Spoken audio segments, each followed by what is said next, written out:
प्यारे देशवासियों, नमस्कार। आज हम कुछ जज्बे के बारे में बात करेंगे। जज्बा मतलब एक तो जब हमारा देश आज़ादी की लड़ाई लड़ रहा था, आज़ादी का संघर्ष चल रहा था, उस वक़्त के लोगों का जज्बा, और एक आज जो गोरे अंग्रेज़ों को भगाने के बाद काले अंग्रेज़ जो सत्ता में बैठे हैं, आज का माहौल। यानी देखिए, उस वक़्त का और अब का क्या गजब चीज़ है, क्या गजब चीज़ है। संतोष मलिक मैडम इसके बारे में कुछ आपको बताना चाहेंगी। देशवासियों नमस्कार। मैं आपको बताना चाहती हूँ, पहले हमारे जो क्रांतिकारी थे, जो आज़ादी दिलाने वाले थे, उनमें कितना जज्बा था। वे फांसी से नहीं डरते थे, तलवारों से नहीं डरते थे, किसी की धमकी से नहीं डरते थे।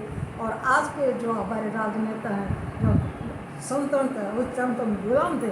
आज आज़ाद भी है, लेकिन फिर भी इतने डरते हैं। इनके ऊपर एक ईडी की तलवार ऐसी लटक जाती है, ये सब जगह झुक जाते हैं। कोई बागी बन जाता है, कोई बिक जाता है, कोई पद के लालच में बिकता है। ऐसे हो करके ईडी की तलवार इतनी खतरनाक दे रखी बीजेपी सरकार ने, ये सबको झुकाना चाहती है इस तलवार से। और आगे बढ़े। अब देखो, संतोष मलिक मैडम ने कितनी अच्छी बात आपको कही है। यानी जो आज़ादी के जो दीवाने थे, आज़ादी के दीवाने तलवारों से नहीं डरे, फांसी के फंदे से नहीं डरे। उनकी आंखों के सामने तलवारें चलती थी और जो फांसी का फंदा इनको सामने दिखाई देता था, लेकिन कभी घबराए नहीं, वो कभी घबराए नहीं है। बोल्डली खड़े रहे। उनका एक ही मकसद था, अंग्रेज़ों को भगाना है, देश से भगाना है। हम इनके गुलाम क्यों हैं, हम इनको उखाड़ के फेंकेंगे, इनकी गुलामी बर्दाश्त नहीं करेंगे। ये एक जज्बा था, देश के प्रति जज्बा था, देशवासियों के प्रति जज्बा था। और आज ठीक कहा है संतोष मलिक मैडम ने, ठीक कहा है। यानी वो तलवार और फांसी के फंदों से नहीं डरते थे, और आज ये ईडी की तलवार से डरते हैं। ईडी की तलवार दिखते ही नतमस्तक हो जाते हैं, वहीं घुटने टिका देते हैं, वहीं पूरी नाक रगड़ने लग जाते हैं। शर्म की बात है, शर्म की बात है। वो अंग्रेज़ों से नहीं डरे, अंग्रेज़ों की तलवारें थी, अंग्रेज़ों का फांसी का फंदा था, उनके कब्जे में था वो फंदा। और आज देश आज़ादी तो कागजों में तो है ना, देश आज आज़ाद है। आज़ाद भारत के ये राजनीतिज्ञ, ठीक कहा है संतोष मैडम ने, ये कह रही हैं कि आज तो हम आज़ाद हैं, उस वक्त तो हम गुलाम थे। गुलामों का तो, और भाई जिसके गुलाम हैं उनसे तो और ज़्यादा डर लगेगा। वो तो दूसरे देश के हैं, हमारे दुश्मन के तौर पर है वो तो। हम यानी उनकी इतनी बड़ी दुश्मनी, और उसके सामने वो लोग कभी नहीं डरे, कभी नहीं डरे। लेकिन कितनी अफसोस की बात है, आज ये जो काले अंग्रेज हैं, इनको केवल सत्ता चाहिए, केवल कुर्सी चाहिए, केवल भ्रष्टाचार चाहिए, केवल इनको ऐश और आराम चाहिए, लूटने के लिए चाहिए इसको सब कुछ। शर्म आनी चाहिए इनको, शर्म आना चाहिए। मिसेस संतोष मलिक की कितनी बड़ी सोच है। इन्होंने सुबह मुझे अचानक ही बताया, बोले आज के ये कैसे लोग हो गए हैं। देखिए, वो उस वक्त थे। अब आप लगाइए, भगत सिंह की क्या उम्र थी, 22-23 साल की उम्र में अपने आप को त्याग दिया, अपने प्राण त्याग दिए। उन्होंने ना माँ की फिक्र की, ना बाप की फिक्र की। क्या उन्हें नहीं पता था कि मेरे माँ बाप बूढ़े हो रहे हैं अभी, और भाई कल वो बहू आएगी, मेरी शादी होगी तो उनको बहू जो है ना मतलब माँ को मदद करेगी, उनके काम में हाथ बढ़ाएगी, और बच्चे होंगे। ये किसको नहीं चाहिएगा। आज जो बच्चा होता है, माँ बाप भी इंतजार करते हैं कब बच्चा जवान हो, कब इसकी शादी करें। और वो बच्चा भी समझता है मैं जैसे जवान हो जाऊँगा, मेरी शादी होगी, परिवार पूरा भर जाएगा। लेकिन क्या भगत सिंह जी के माँ बाप की इच्छा नहीं थी, या खुद भगत सिंह की माँ बाप के प्रति इच्छा नहीं थी? लेकिन भगत सिंह जी ने केवल देश देखा है, देश की जनता को देखा है। उन्होंने अपने माँ बाप को भी केवल देश के नागरिक समझा है कि मेरे माँ बाप भी ऐसे ही हैं जैसे इस देश के अंदर और उनके माँ बाप के बराबर हैं। कितनी बड़ी सोच थी उनकी, कितना बड़ा दिल था उनका, कितना बड़ा जिगर था उनका। आज है कहाँ चला गया। आज भाई आप देख लीजिए, आए दिन ड्रामे हो रहे। मैं किसी एक ड्रामे की बात नहीं कर रहा हूँ। राजनीति में 75 साल से हम देख रहे हैं, खरीद फरोख्त का धंधा चल रहा है। डूब के मर जाना चाहिए इनको, शर्म आनी चाहिए। ये क्या जनप्रतिनिधि कहलाने लायक हैं? जनता के प्रतिनिधि, ये जनता के प्रतिनिधि। क्या जनता ने बोला उनको लूटने के लिए? क्या जनता ने बोला तो उनकी बोली लगवाने के लिए? किसने बोला? जनता ने। जब जनता इनको चुनती है तो अपने से अच्छा सोच के चुनती है, अपने से काबिल सोच के चुनती है। जनता ये समझते हैं, यानी ये देखिए, ये एक व्यवस्था है। वरना कानून हमारा सबका बनाने का अधिकार है। भाई मैं अपने लिए कानून बनाऊंगा, आप अपने लिए बनाएंगे, लेकिन क्योंकि इससे तो व्यवस्था चरमरा जाएगी, इसलिए हम लोगों ने एक सिस्टम निकाला है संविधान के मुताबिक। ये हमारे संविधान में सब कुछ लिखा है कि 10 लाख के ऊपर, 15 लाख के ऊपर एक प्रतिनिधि हो जाएगा। वो प्रतिनिधि विधानसभा में बैठेगा या संसद में बैठेगा, और वो उस इलाके की जनता जिसकी तरफ से वो प्रतिनिधि है सॉरी जिस जनता ने उनको प्रतिनिधि बना कर भेजा है, उनके जनता के हितों की रक्षा करेगा, उनके दुख सुख का ध्यान रखेगा। ये है मकसद, ये है उनको चुनकर भेजने का मकसद। लेकिन दुख इस बात का है कि वो वहाँ जा कर के वो जैसे बिना लगाम का घोड़ा होता है ऐसे हो जाते हैं। बिना लगाम का घोड़ा अपनी मर्जी से भागेगा, जहाँ मर्जी जाएगा। वही हाल हमारे जनप्रतिनिधियों का है। और अफसोस यह है कि ये जनप्रतिनिधि नहीं हैं, ये पार्टी प्रतिनिधि हैं। मैं आपसे निवेदन करूंगा, आप प्रतिनिधि ये जो पार्टी के बनते हैं, ये धंधा बंद होना चाहिए। अपने प्रतिनिधि भेजिए, आप जनता के प्रतिनिधि, जनप्रतिनिधि, वही इस धंधे से छुटकारा आपको दिला सकेंगे। यानी आज कोई जनता ने भेज दिया है, वो क्या विचार लेके आप उन जनता के सामने गए थे, तब आपके विचारों से प्रभावित होकर जनता उनको भेजती है। और बाद में उसकी कुर्सी जहाँ खतरे में नजर आई या कुछ और जहाँ लालच नजर आया, वो अपनी सरकार को छोड़ देते हैं, अपनी पार्टी को छोड़ देते हैं, दूसरे के घर में उसकी गोद में जाकर बैठ जाते हैं। कितनी शर्म की बात है। वो ईडी की तलवार जो संतोष जी ने कहा है, वो ईडी की तलवार, सामने ईडी की तलवार, सीबीआई की तलवार, इनकम टैक्स की तलवार, कई तलवारें हैं, एक अकेली ईडी की नहीं है। वो तलवार सामने अपोजिशन वाले दिखाते हैं जो सरकार में बैठे। यानी यहाँ जो सरकार दूसरी पार्टी की है, वहाँ दूसरी की है, तो वो इनके लिए तो अपोजिशन है। तो वो केंद्र सरकार वाले ईडी और इनकी तलवार सामने दिखाते हैं और वो घबरा जाते हैं, वहीं सरेंडर कर देते हैं, माई बाप उनको बना लेते हैं, जो मर्जी करा लो हमसे, लेकिन हमें बकस दो, हमारी दुकान चलने दो। कितने दुख की बात है, कितनी शर्म की बात है। ये जनप्रतिनिधि कहलाने लायक हैं ये तो कुछ भी कहलाएं, ये तो चपरासी के बराबर भी नहीं है इनकी हैसियत। हमारे देखिए, हमारे समाज में चपरासी है जो वो किसी की संपत्ति की रक्षा करता है, किसी के घर की रखवाली करता है। वो कितनी महान काम है। ये भी हर एक आदमी नहीं कर सकता उसको। अब वो क्या है, पढ़े लिखे कम होते हैं, ये ज़्यादा पढ़ा लिखा होगा तो कंपटीशन में आगे निकल जाएगा। किसी कारण से जो नहीं पढ़ पाता है तो उसको तो ऊपर की नौकरी बड़ी नहीं मिलेंगी, तो आखिर में चपरासी की नौकरी ले लेता है आदमी। वो भी तो है, कोई चोरी थोड़े है, वो भी हिम्मत से काम कर रहा है, अपनी मेहनत करके कमा रहा है। लेकिन ये तो पढ़े लिखे सोच करके और इनको ईमानदार सोच करके, चरित्रवान सोच करके जनता इनको चुनती है कि इनसे बढ़िया, इनसे मजबूत आदमी हमारी रक्षा और कोई करने के वाला नहीं मिलेगा। इसलिए कितना इनके ऊपर उम्मीदें लेकर के जनता इनको भेजती है, और ये कितना घटियापन दिखाते हैं। ये इनकी उम्मीदों का पानी पानी कर देते हैं, उम्मीदों को जो है ना बिल्कुल मिटा देते हैं। शर्म की बात है ये। और वो क्योंकि सामने अब ये देखिए, ईडी की तलवार से क्यों डरे? क्योंकि इन्होंने भ्रष्टाचार किया है। आज राजनीति में आते ही वो लोग हैं 99%, 90, अगर 9 में ज़्यादा कह रहा हूँ तो कम से 95 लगा लीजिए। मैं तो समझता हूँ 100 तो नहीं कहूँगा मैं, क्योंकि 100% खराब कहीं भी नहीं होते हैं, लेकिन 95% कम से कम लोग वहाँ पर वही आते हैं राजनीति में जिसको गंदगी मचानी है। इनके 2-3 कारण हैं। एक तो खुद में गरीबी है, लूट मार करने का इरादा है, तो वो थोड़ा बहुत पैसा और लुटा के अपनी तरफ से खर्च करके वो राजनीति में चला जाएगा, एमएलए एमपी बन जाएगा, फिर वो लूटेगा, उसको लाइसेंस मिल गया लूटने का। एक तो ये मकसद है। दूसरा ये मकसद है, वो गुंडागर्दी करनी है, बदमाशी करनी है, उधर पुलिस का डर है, कानून का डर है, तो इसलिए राजनीति में आ जाओ, फिर जितनी मर्जी गुंडागर्दी करो, बदमाशी करो, कुछ भी करो, कोई पूछने वाला नहीं है, क्योंकि वो माननीय हो गए हैं। वो वहाँ जाने के बाद वो माननीय हो गए हैं। शर्म की बात है, क्या वो माननीय कहलाने लायक हैं?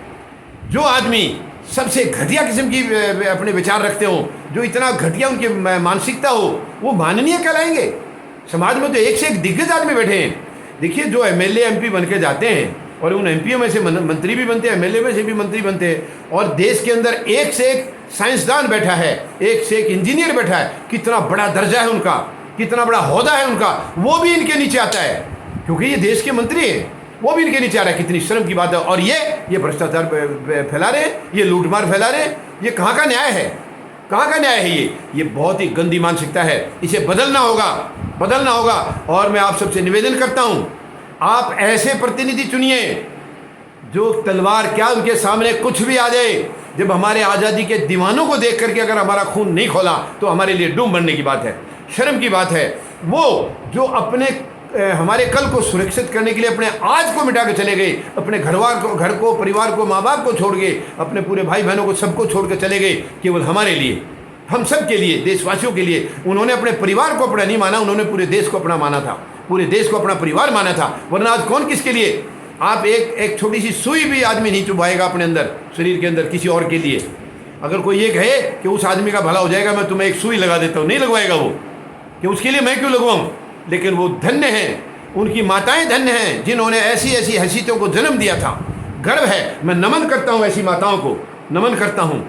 आज ये ऐसे ऐसे पैदा होने बंद हो गए, क्योंकि हालांकि मैं किसी की माताओं को मतलब माता की कोख को मैं कहीं छोटा नहीं आंक रहा हूँ, माँ तो महान होती है, माँ के बराबर कोई है ही नहीं। लेकिन ये भी तो किसी माँ के जन्मे हुए हैं, लेकिन ये भ्रष्टाचार में आ गए। पता नहीं कुछ संस्कारों में कमी रहेगी या क्या रह गया, ये भगवान जानता है। मुझे तो शर्म आती है। आखिर हर किसी का जन्म तो माँ की कोख से होता है, माँ की गर्भ से जन्म होता है। लेकिन उनकी माएँ थी, देखिए कितने महान थी, उनके विचार कितने थे। और आज हमारे पता नहीं है कैसे, माँ तो माँ ही होती है, माँ का दर्जा कभी छोटा हो नहीं सकता है। लेकिन कहाँ इनके संस्कारों में कमी रही, क्या दिक्कत रही है, जो कि यह आते ही लूटना शुरू कर देते हैं। राजनीति में आने का मकसद अगर लूटना नहीं है तो वो इलेक्शन में, चुनाव में पैसे नहीं लगाएगा। जो चुनाव में पैसा खर्च करके आ रहा है, इसका मतलब सीधा सीधा है कि वो लूटने के लिए आ रहा है। तो यहीं पर जनता को समझ लेना चाहिए कि वो पैसा खर्च कर रहा है, आपको रिश्वत दे रहा है।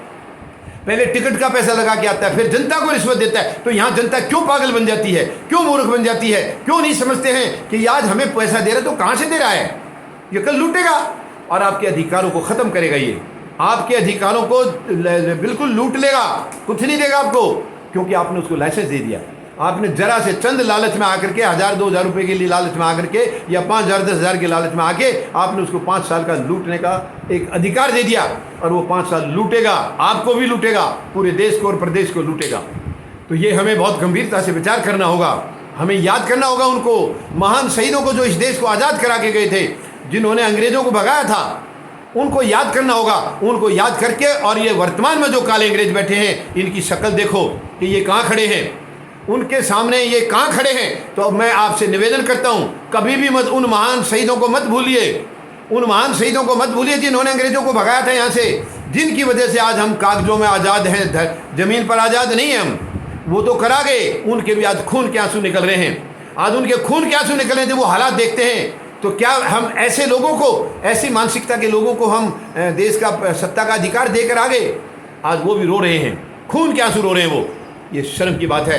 अगर हमें उनको सच्ची श्रद्धांजलि देनी है तो इन गंदी मानसिकता के लोगों को उखाड़ना होगा, आप सबको इकट्ठे होना होगा। अगर नहीं तो फिर कुछ नहीं बचेगा।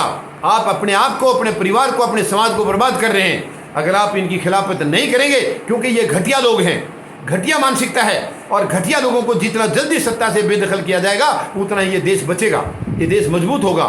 तो हमें भारत को बचाना है, भारत को बचाना है तो एक ही रास्ता है, इनको तुरंत उखाड़ें और ईमानदार लोगों को, सच्ची मानसिकता के, अच्छी मानसिकता के लोगों को, चरित्रशील लोगों को हम चुन करके भेजें। हम पार्टी प्रतिनिधि नहीं, जनप्रतिनिधि चुन के भेजें। बहुत साल हो गए, 75 साल में पार्टी प्रतिनिधि वहाँ जाते रहे हैं। पार्टी प्रतिनिधि का मतलब मैं आपको समझा दूँ, जिसका चयन भी पार्टी करती है और चुनाव आप करते हैं। यानी छांटेंगे वो उम्मीदवार को, तो वो छांटेंगे और चुनाव आपसे कराएंगे, और आप कहीं लालच में आकर के उसको चुन देते हैं। इसलिए वो पार्टी प्रतिनिधि है। और जनप्रतिनिधि वो होगा जो आप अपने बीच में से किसी उम्मीदवार को छांटेंगे। मत पार्टी के उन उम्मीदवारों को एक्सेप्ट करिए, मत मंजूर करिए। अपने बीच में से आप अपना एक अच्छा और ईमानदार व्यक्ति को छांटिए और उसको आप फिर वोट दीजिए। ना तो इसको टिकट के पैसे की जरूरत पड़ेगी और ना ही इसको रिश्वत देनी है। आपने अपने बीच में से एक व्यक्ति वो चुन दिया है जो आपके हितों की दिन रात रक्षा करेगा। आपको भरोसा है उसके ऊपर, उसके चरित्र पर आपको भरोसा है, आप उसके कमिटमेंट पर आपको भरोसा है, वो व्यक्ति आपका भला करेगा। ऐसे व्यक्ति को आप चुनकर भेजेंगे, वो जनप्रतिनिधि होगा, सच्चा जनप्रतिनिधि वही होगा। ये मैं आपसे निवेदन करता हूँ। अब देखिए ना, कमाल की बात है, संतोष जी ने ये जो बात बताई मुझे भी बड़ा अच्छा लगा कि वो लोग तलवारों से नहीं डरे, वो लोग फांसी के फंदे से नहीं डरे। भगत सिंह जी को कितने कितने लालच दिए गए थे कि फांसी का फंदा टाल देंगे तुम्हारा, बहुत लालच दिए गए। साफ मना कर दिया उन्होंने, साफ मना कर दिया। बड़े बड़े लालच दिए थे अंग्रेजों ने। उन्होंने बोला मेरे देश की धरती से, इस मिट्टी से बढ़कर कुछ नहीं है, इस दुनिया में अगर कुछ है तो भारत की मिट्टी है, मेरे देश की मिट्टी है, और तुम मुझे लालच दे रहे हो। उनको ऐसे जवाब दिए थे खड़े खड़े, फांसी के फंदे पर ले जाने से पहले भी पूछें। लेकिन देखिए क्या जज्बा था उनमें, क्या देश प्रेम था उनके अंदर। और आज हमारा देश प्रेम कहाँ चला गया? आज हम देश को भूल गए। देश प्रेम नाम की कोई चीज़ नहीं है। आज केवल अपना प्रेम है, पर्सनल अपना प्रेम, मुझे लूटना है, मुझे पूरा लूट मचा करके अपने परिवार में जो घर है अपने उनको भरना है हमने।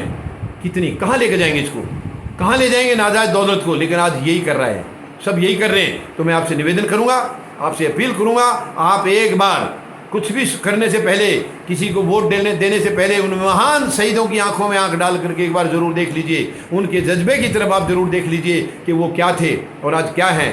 आज इनको, क्योंकि इनको दुकान चलानी है, ये इनकी दुकान खराब नहीं होनी चाहिए, ईडी के सामने झुक जाते हैं, नतमस्तक हो जाते हैं। शर्म की बात है ये। क्यों की थी चोरी, क्यों की थी भ्रष्टाचार, क्यों बढ़ाया था? तो ऐसे लोगों को नकारना है हमें, ऐसे लोगों को आगे नहीं आने देना समाज में। मुझे उम्मीद है आप इस बात को पूरी याद रखेंगे और बिल्कुल उनके जज्बे को कभी भूलेंगे नहीं। महान जो सेनानी थे हमारे, उनके जज्बे को आप भूलेंगे नहीं। और इन काले अंग्रेजों का यही एक इलाज है और यही सच्ची श्रद्धांजलि होगी उन महान वीरों की तरफ, सच्ची श्रद्धांजलि होगी। मुझे उम्मीद है आप इस बातों पर जरूर गौर करेंगे। धन्यवाद। जय जवान,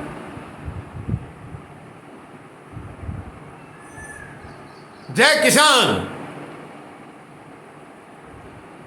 जय हिंद।